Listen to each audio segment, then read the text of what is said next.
Hello दोस्तों। तो आज हमारा परसेंटेज का टाइप 1 हमने कंप्लीट कर लिया। जो हमारा बेसिक का था, बेसिक क्वेश्चन लगाए थे हमने और समझा था परसेंटेज होता क्या है। आज हमारा type 2 A B rule concept लगेगा। इसमें क्वेश्चन के माध्यम से हम देखते हैं ए बी रूल कॉन्सेप्ट क्या होता है।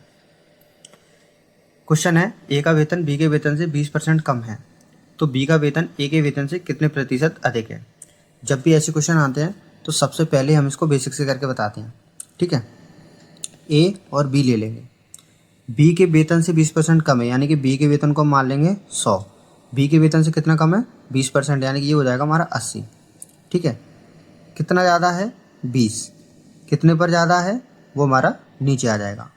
100 से मल्टीप्लाई कर देंगे हम परसेंटेज को निकालने के लिए।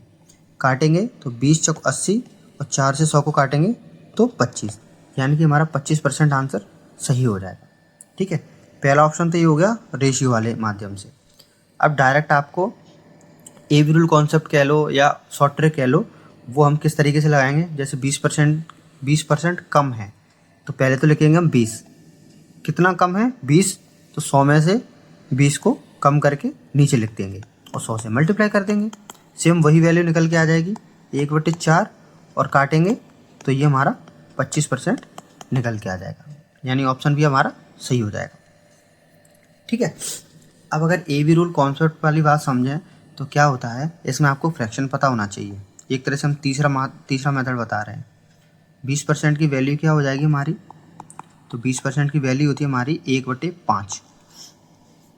ठीक है, अब ये वैल्यू हमारी किस में? माइनस में है, क्योंकि कम लिखा हुआ है। तो जब भी कम होता है ना, तो एक कम करके प्लस में हमारी वैल्यू हो जाएगी 1/4, यानी कि माइनस है तो 5 में से 1 माइनस करके नीचे हो जाती है 1 कम। और इसको परसेंटेज निकालने के लिए 100 से मल्टीप्लाई करेंगे तो वो हमारा वही 25% आंसर निकल के आ जाएगा। एक निश्चित दूरी को तय करने में लगने वाले समय को 20% कम करने के लिए मोटर चालक को अपनी गति में कितने प्रतिशत की वृद्धि कर। सेम वैल्यू दी है 20%, तो इसमें कुछ भी चेंज होने वाला नहीं है। तो इसमें कुछ नहीं करना, वही हो जाएगा कि 20% कम, तो 20% की वैल्यू 1/5 माइनस में है तो इधर जाके प्लस में हो जाएगी, लेकिन एक कम करके होगी तो 4 आ जाएगा। 100 से मल्टीप्लाई करेंगे तो वही 25% निकल के आ जाएगा, मैंने बोला था। ठीक है, नेक्स्ट क्वेश्चन देखते हैं।